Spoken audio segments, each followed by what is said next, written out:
January. I mean, this was no Black Christmas. No, it most certainly was not, because I'm going to forget this movie, and I'm always going to remember Black Christmas. This movie didn't have magic rape goo that you find in the bust of an old haunted statue. It could have used a little bit of that. Yeah, even some of the scares at the end, I was like, it'd be cooler if they did this, or you're kind of predicting, it's like, oh no, they didn't go with that cheap cliche, they went with this cheap cliche. Although, it did make up for the lack of gore in the Black Christmas. Yeah, some of the, I mean, not many, but there's one or two where I'm like, that was needlessly bloody, and I love it. Yeah, like, it's randomly gory. And, like, they're selling this movie on the fact that I think it's the first Grudge movie to be rated R. Which really surprised me. I actually really thought the others were R, which is honestly a credit to them, because they made it creepy enough and scary enough where I'm like, well, yeah, why wouldn't it be an R? It's like, oh, I guess now that I think about it, yeah, it was all like just ghosts and creepy imagery, but probably wasn't that much blood or anything in it. No, not this one. No. This one is, oh, did you find a body in the house? Well, it's half rotted and there's maggots all over it. My favorite is when there's a person that jumps off, is like a staircase, long staircase, a hospital person jumps off and just explodes into blood. Yeah. Hitting the bottom. Where it was kind of, like, it was great, don't get me wrong, but it was kind of hard not to laugh. There were, like, whenever something that would... There were some snickers in that audience, whenever there would be something that was supposed to be kind of scary. Yeah. I wouldn't go so far as to say the movie is collectively, like, unintentionally funny or anything like that, like Black Christmas was, but there were a lot of snickers in that audience. There were a couple.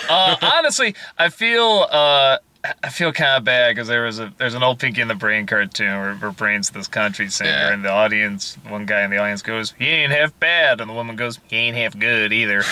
I kind of feel the way about this film, because I don't think this is like, it's not good. It's hard for me to say it's bad, because I actually really like the acting in it. Yeah, I do too.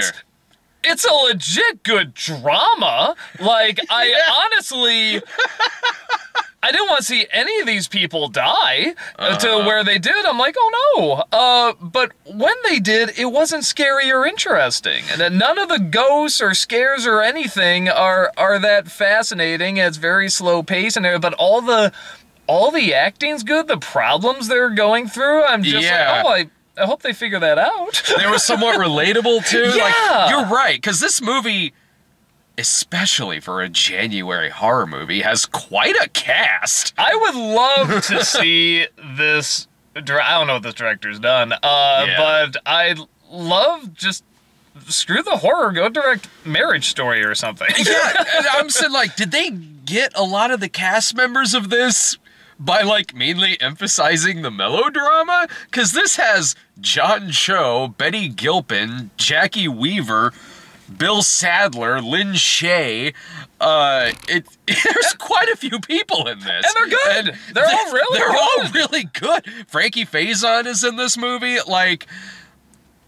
So the movie is kind of a random series of vignettes and shorter stories that have to do with these kind of marital or family drama situations that all come to a brutal end by a ghost showing up and wreaking havoc on all of them rather bloodily quite a few times. What I love is there's one scene, I feel like this had to be intentionally funny, because there's one scene where someone's trying to put like a positive spin on all this. It's like, well, if you see the ghost, that means that, you know, there's an afterlife. If there's an afterlife, that means that, you know, when we pass, we can all see each other again. Maybe that's what this house is about. It's about bringing all these people together in different times and different places. Whoever comes in here, they will have another life in another world. And they're playing this nice music, and then the woman that's listening to this and supposed to stay there and help just zips up her bag. The music comes to an immediate halt, and she's just walking out the door. And it's not playing like a ba-dum-bump scene, but I'm like, I think it was a ba-dum-bump scene. It was. Like, there were a couple of... That was meant to be funny, right? I'm pretty sure it was. Like, because that got, like, a legit... That felt like a legit laugh out of, like, the audience. And there was twice that something like that happened. There was never a moment I thought this movie was scary. I never got a scare out of it, but I got a couple of, like, genuine laughs from a couple funny parts. That one being one of them, and another where the cop brings her, like, 5-year-old son into the police station, and her partner doesn't know what to do with him, really, so he just takes him in the other room and puts a movie on the DVD player, but can only choose between showing the 5-year-old 48 Hours or The French Connection. Stuff that clearly A, you shouldn't show a kid, and B, a kid wouldn't be into anyway. So he puts in 48 Hours. Yeah, in a film that honestly does not have many laughs, but it's weird, because usually in a lot of horror films or dramas, I'm like, you need laughs, you need humor, but I thought, you know, this film really got misery down very well. Yeah. And it's one of those things where, as much as I'm like, oh man, the ending doesn't really go anywhere, and then it's not scary, and it kind of drags on, and it's very slow, and it's not shot super interesting or anything like that. It's like, the acting is good. I really relate with every character in it, and I felt this real dread and misery from every situation, every character in there, and that's something not a lot, I mean, something a lot of horror films don't get sometimes. I will give it that. Yeah, we see horror films, well, they'll get the scares down, but I mean, they won't have, you don't give a shit about the people or what they're going through or anything, so it's one of those things where it's like, I mean, I can't just be like, oh, it's boring, dumb, whatever. It's like, well, they got some tough elements that are tough to get across in movies now. As a horror movie, I mean, I thought it was lame, only in that, like, it's not a scary movie, but it has that bonus that it has actors in it that are way better than what the material of this movie is. So when you have, I mean, the movie is structured very random. It goes back throughout a lot of different years in this house that has the Grudge curse, and it's showing how that led to all of these brutal and tragic situations with the people who lived in there. So, you know, it'll start out where it's a cop film, and then it's about a married couple who's also real estate agents of the house, and then it's also about pregnant. And also pregnant, and then it's about an older couple wanting to go through this assisted suicide thing, where the most interesting one out of all of them, and I lend this to who the actors are, is the plot line with John Cho and Betty Gilpin, which is maybe why the trailer for this movie is really emphasizing John Cho and Betty Gilpin as if they're the main characters in the movie. Honestly, I mean, again, I think it's mainly the acting. I found them all really interesting. I found the older couple interesting. I thought that lady, I think she's from, like, the Insidious films. Lin Shaye, yeah. You know, I mean, she played crazy fucking great. Oh, she always does. But both tragically, sometimes comedically, and pretty creepy. You know, and that's the thing, when there's no, every boo moment is not scary. No. Like, it's actually kind of amazing how not scary it is. A lot of the build-up moments are okay, like little things, people walking in the background, or that, which we've seen a million times, but I think it's because, again, I kind of like these people, and I don't want to see anything happen to them. The scene, again, I won't give away too much, but where a person is holding scissors. Oh, like that. Aren't you just like... I was too. Oh, shit. You know, I mean, isn't that like a legit, you know, kind of like, oh no, but that's only because I like the people. Same here, and it was a situation that this couple is in that is relatable, and also it's very likable actors playing them, and they do a good job of selling these two characters. Like, really, a whole movie could have been made around these two and the situation that they're in. So you're right in that when it does come to the ending that it does, the movie does convey tragedy in those situations, which is the strength of it, because one of the big weaknesses is, like we've said before, the movie's not scary, but also because it it is also a movie where characters are repeatedly doing very, very, very dumb things.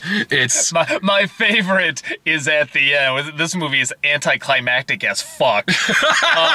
yeah. But you got the cop driving her kid. Yeah. I guess this isn't too much spoilers or anything, but she's driving her kid, and Mommy, where are we going? It's like, we gotta stop this thing, and I gotta make sure you're safe. So I'm thinking like, I'm gonna drop him off at a friend's house or say the police department. She's a fucking cop. No, brings him to the house, says no matter what, stay in the car, and leaves the windows open. The fucking windows open. Fuck the ghost. What if just a creep comes by? She's a fucking cop. There's that. And even then, I won't go too much into ruining the ending, but there's kind of this trick going on with the kid, and I remember saying like, oh, let it be the twist I hope they're gonna do, and they don't, and they instead do another lame twist at the end, which is like, man, the original twist I was thinking in my head was so much better. although what they picked for the last shot of the movie was kind of interesting in how they the last shot, it's one of those where it just holds on, like this location, and it's quiet, and the credits start to roll, and there's no music or anything, and the lights didn't come on in the theater, so everyone's still kind of like waiting for that scare, and it never comes. And I'm just like, this would be the one time you would get a scare, because I am ready to be scared right now. Everyone's waiting for it. And nothing. And I could tell you exactly what it could have been, too. Like, I could tell you exactly what they could have done for a scare in that particular moment. Just have... Well, there's a ton of stuff, I mean, but like... Okay, what was your... Oh, there's a window. Totally something involving that. Like, that would have been pretty funny, and then you smash to the back and credits. But also, like, there's that, and there's also John Cho's character in this. Opening doors he shouldn't be, when someone... obviously unseatly's on the other side of it. Looking in pools characters shouldn't be sticking their heads near. Like, I'm watching it going like, okay, it's impressive you got a lot of these actors to be in this, but at the end of the day, you're still having them do some really stupid shit in this I like movie. the cop that sees... It does it. I forget what other scary movie this was, but it's a scene. The exact same scene where, mother calls to her kid, and the kid goes through a dark patch running towards her, and then a different person comes out running towards her. Like, I forget what movie. It was another forgettable horror film, I think, but it was one of those things. I'm like, oh, they did that thing. Okay, but I just love when the other person comes out and she goes, "Wah!" and closes her eyes. I'm like, you're a fucking cop. Who the hell would do that? You know what my favorite part was of, like, dumb shit? It's like, okay, you could be taken into the hospital after murdering your husband and cutting off your own fingers, chewing on your own fingers, probably been there for days. I mean, whatever. You can still just roll around. Yeah, roll around in a wheelchair. You're not gonna do anything. Like, so I was... What, something happened to her? So I was thinking, like, okay, maybe she just escaped her room or something. Like, I mean, hello, hi, hello. They're calling her by her name. Yeah, the staff is like, hello, Mrs. Winterfield. Like, really? Come on, movie. I tried giving you an out, and granted, that out that I was trying to give it would still have been dumb, but nope, you're just there. Hey, Mrs. Winterfield, whatever her name was. That just means everybody knows her story, too, and it's just like, hey, don't be doing anything we wouldn't do. She's got her hand all bandaged literally with like up. 2 fingers left, and they're just like, oh, you knucklehead. Well, you know what? The police department's really dumb in this, so why wouldn't the hospital staff? The cop in this, the main cop, I didn't even... Because she fucking wears, like, this wool sweater that you wear, like, I don't know, but when you're doing the laundry or some shit, and, like, walks around, with a big coat so you can't see anything, so, and her badge is, like, one of those things where it's, like, to the side. Yeah. I'm thinking, like, I didn't even know she was a cop for a good, like, 10, 15 minutes. Oh. Because it's like, she's driving around with this cop, I'm like, okay, what is he? Taking her to her new home or something? I don't know. And she gets out and she's like, what's the situation? I'm like, Oh, okay. Because there's no badge and there's no, like, you know, I mean, who wears, like, a fluffy sweater when looking over, like, a murder scene? I mean, it was just weird. This movie feels kind of like... Did you know there was a Japanese sequel to Paranormal Activity where it was like... Was there a Japanese Paranormal Activity? No. It's like... It's called... Paranormal Activity Tokyo Night, where it's in continuity of the first movie. I mean, it's its own thing, but like, what's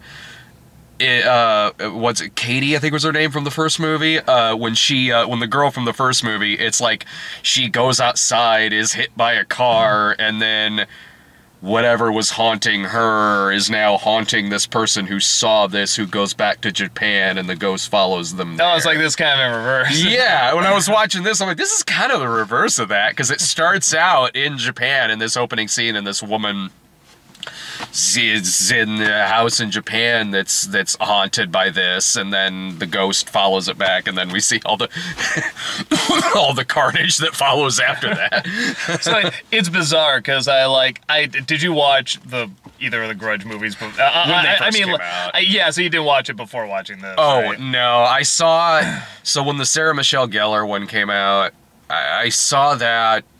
Like when it hit video, like when it was a new release on video. And then not long after that, I think I watched the original and haven't seen them since. I mean, I remember not like loving them, but thinking they were all right. That was pretty much me too. All I really remember, I do remember the scares from them. I remember the imagery. If you were to ask me what was any character traits, what was a person going through it, it's like, I couldn't tell you. I don't remember them being bad. I just don't remember. So it didn't leave like a huge impact. This one, it feels kind of the reverse. Like, I'm gonna remember, the pregnancy going on, that poor old couple and everything, but it's like, name one boo. You're exactly right. Yeah, that's totally true. Like, I will remember some of this stuff like that, like Frankie Faison and Lynn Shay were going through this movie. Couldn't tell you anything else, honestly. But I like that, like, because there's always a not so great horror movie out in January. I like that this year, not only is there a horror movie out the first weekend of January, but it's the only movie out this weekend. There's nothing else? There's nothing. There's no other major release this weekend other than this. Well, see how it does at the box office, man. Yeah, now I'm really curious. I feel like the average moviegoer is just gonna find it boring. Honestly, dude, yeah. If I feel like anyone that likes to analyze writing and acting is that like we do. Again, we'll like the acting, and some of the relatable situations they're in, but like I feel like that's about it. There's not really much else. Yeah, it's which I give it credit. It at least had that. I mean, because that is something that's not in like a ton of horror films. I mean, at least one that we reviewed. Yeah, I mean, at least done well. Yeah, you know what I mean. Like the really great horror films usually have that element. Oh yeah, and it's like cool that this has that element. It just doesn't have everything else. Yeah, which is usually more than you can say about a typical January horror film. Yeah, honestly. I was kind of shocked I was taking it, a January horror film, as seriously as I was taking it, honestly. As, like, excuse me, I could recommend it as a rental, like if you pop it up on Netflix or something, because like we've said, the acting's good. Some of the drama is fine. It makes you feel bad for certain characters. And because of that, I'm like, well, okay, as a rental, fine. Like, maybe you'll get something out of it watching it on TV. Not much, but more than, but more than a typical horror movie of its kind this time of year. You know what this movie is good for? When you're on a trip, whether a family trip or business trip, where you're in the hotel, and you're just flipping through the channel, and that's on. Leave it on. You'll be fine. Yeah. Yeah. Oh, yeah, and it's only 90 minutes. Yeah. It's short. It's not too long. It'll keep your interest enough. Yeah. While you're kind of going in and out of sleep in bed, it's like, it's fine for that. Yeah. That should be its own, like, rating for movies. Sure. See on the poster now, it's great in a hotel. Sort of seen a porn with that same quote. Wonderful background noise. Well, let's see. What is coming out next week? I know that Turning movie's coming out sometime this month. No, have fun with that. Yeah. I forget what's coming out next week, but I'll have up the review for The Mall the Merrier tomorrow. So Is it as good as it sounds? Well, before you watch me break down that plot, smoke yourself something good before watching me explain that damn movie. All right, everyone. Thanks a bunch for watching. Take care, man. Take care. Have a great weekend.